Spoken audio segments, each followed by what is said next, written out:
सो hey guys, कैसे आप सभी लोग। Welcome back to my channel AG manga world. यार डीमन एम्पर के एपिसोड 280 के पार्ट 2 के साथ हाजिर हूँ। लेकिन वीडियो में आगे बढ़ने से पहले अगर आप लोगों ने इस चैनल को सब्सक्राइब नहीं किया, जल्दी से जाकर के वीडियो को लाइक करके चैनल को सब्सक्राइब कर दें और हो सके तो वीडियो को शेयर भी कर दें। शुक्रिया। एंड शुरू करते हैं हमारा आज का ये वाला एपिसोड। तो जैसा की लास्ट एपिसोड में हम लोगों ने देखा, सेकंड प्रिंस धमकी देते हुए स्वयंवर से अपने भविष्य के बारे में उससे पूछता है। अभी स्वयंवर भी ना चाहते हुए सेकंड प्रिंस के भविष्य के बारे में देखती है, मगर फिर वो खुश होते हुए सेकंड प्रिंस को बताती है कि तुम एक एम्पर बनने के बिल्कुल भी लायक नहीं हो। तभी ये सुनकर के सेकंड प्रिंस काफी ज्यादा गुस्सा हो जाता है और स्वयंवर के ऊपर अपने स्वॉर्ड से अटैक करने के लिए आगे बढ़ता है। पर उसी वक्त जू फेंग जाग करके सेकंड प्रिंस की स्वॉर्ड को वहीं पर रोक लेता है। तो अब आगे एपिसोड की स्टार्टिंग में सेकंड प्रिंस जू फेंग को देख करके काफी ज्यादा घबरा जाता है कि जू फेंग हंसते हुए सेकंड प्रिंस की स्वॉर्ड को बड़ी आसानी से अपने हाथ से तोड़ते हुए उससे कहता है कि तुम्हें मुझे इस तरीके से पकड़ के लाने की कोशिश नहीं करनी चाहिए थी, इस वजह से तुम्हारे साथ बेहद ज्यादा बुरा होने वाला है। तो अब इधर जू फेंग के इतने ज्यादा किलिंग इंटेंट को देख करके सेकंड प्रिंस घबराते हुए जू फेंग का नाम लेते हुए पीछे की ओर हटने लगता है। अभी जू फेंग आगे सेकंड प्रिंस से कहता है कि क्योंकि मैंने सिंपली तुम्हारे इनविटेशन को देख करके तुम्हारे पास आने से बिल्कुल क्लियरली मना कर दिया था, वजह से तुमने मुझे यहाँ पर किडनैप कर लिया और मैं भी ये जानना चाहता था कि आखिर मुझे किडनैप करने की कोशिश कौन करना चाहता है। ये मैंने भी अपने आप को तुम्हें इजीली सौंप दिया। इधर जू फेंग ये सब कह रहा होता है, दूसरी ओर स्वयंवर की ओर दिखाते हैं। स्वयंवर अपनी आंखें खोल करके जू फेंग को देख करके उससे कहती है कि स्टीवर्ट जू, क्या आप ठीक हैं? जू फेंग कहता है कि मुझे इससे अच्छा आज से पहले कभी भी नहीं लगा। इस दुनिया में केवल मैं ही हूँ जो कि दूसरों को इधर उधर ढकेल सकता है, क्योंकि दूसरों को मेरे साथ ऐसा करने का मौका कभी भी नहीं मिला। इसीलिए अब तुम मेरे साथ रहो, मेरे होते हुए कोई भी तुम्हें छूने की हिम्मत भी नहीं कर सकता।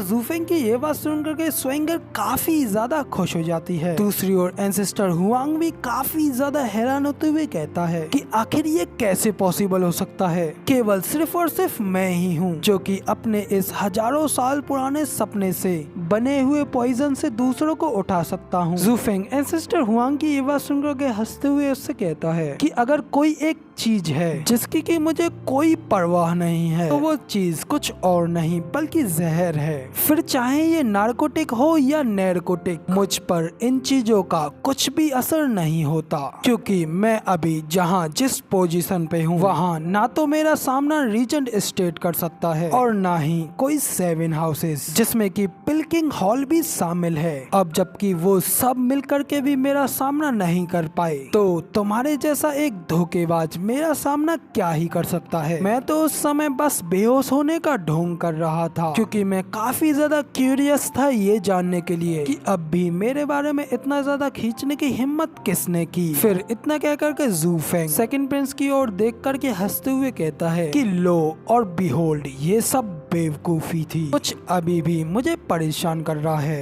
कि आखिर कैसे भगवान के नाम पर बुद्धिमान और शातिर योर मैजेस्टी का एक बेटा कैसे अपनी एक बेवकूफी की वजह से आज खत्म होने वाला है। यहाँ तक कि मिस स्वयंवर के तुम्हारे भविष्य पढ़ने से ये साबित होता है कि तुम्हें एक रूलर बनने की कोशिश करने से क्यों दूर रखा गया था, और क्या ये चीज तुमको एक प्रिंस नहीं बनाती, क्योंकि मुझे तो लगता है इसका मतलब तुम्हें गोद लिया गया था। जू फेंग की ये बात सुनकर सेकंड प्रिंस एकदम आग बबूला हो जाता है कि आखिर इसकी मुझे एक कमीना कहने की हिम्मत कैसे हुई। इधर इतना सोचने के बाद सेकंड प्रिंस गुस्से में एंसेस्टर से कहते हैं कि एंसेस्टर हुआंग, आखिर आप वहाँ खड़े खड़े क्या कर रहे हो, जल्दी से इधर आओ और इस एरोगेंट पर्सन को एक अच्छा मजा चखाओ। सेकंड प्रिंस की ये बात सुन करके जल्दी से एंसेस्टर जू फेंग के सामने आता है और जू फेंग से कहता है कि तुम बदमाश बच्चे, तुम्हें क्या लगता है कि हर कोई तुम्हारे नीचे है, और अगर तुम्हें सच में ऐसा लगता है तो अब मेरी इस पावर का टेस्ट चखो। तो अब इतना कह करके एंसेस्टर हुआंग जल्दी से अपने एक स्पेशल मूव का यूज करते हैं जिसका के नाम 1000 ईयर ड्रीम अटैक होता है। उसका यूज करते हुए वो फिर से अपने पॉइजन का अटैक जू फेंग के ऊपर करते हैं, जिससे कि वहाँ पे पॉइजन से भरा हुआ येलो मिस्ट का एक बेहद बड़ा बवंडर आ जाता है। फिर वो बड़ा सा बवंडर जू फेंग को सीधा अपने अंदर घेर लेता है, जबकि जू फेंग भी उस बवंडर के अंदर हंसता हुआ अपनी एक टेक्निक का यूज करता है जिसका के नाम डीमन ट्रांसफॉर्मेशन आर्ट होता है। जू फेंग उस आर्ट का यूज करते हुए वहाँ पे उसके सामने आई सारी येलो मिस्ट को एक ही झटके में अपने अंदर एब्जॉर्ब कर लेता है, जिसे देख करके तो भाई एंसेस्टर हुआंग के सिट्टी पिट्टी मिट्टी गुल हो जाती है और वो घबराते हुए कहते हैं कि आखिर मेरे 1000 ईयर ड्रीम के साथ क्या हुआ। जूफेंग एंसेस्टर की बात सुनकर के अपना किलिंग इंटेंट रिलीज करते हुए कहता है कि मैंने उसे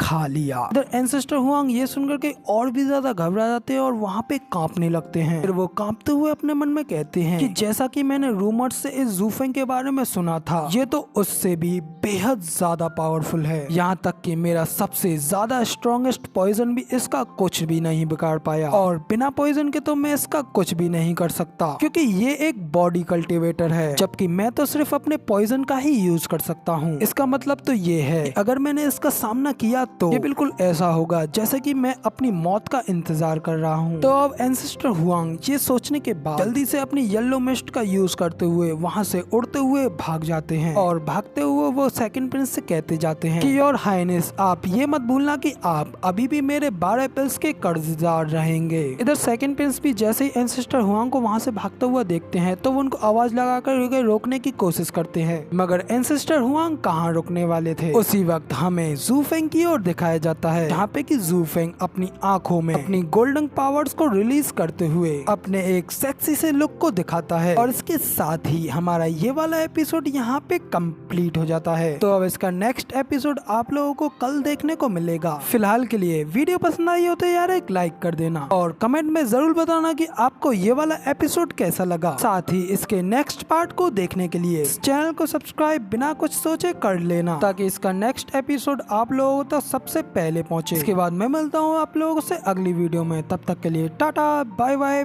फिर मिलते हैं।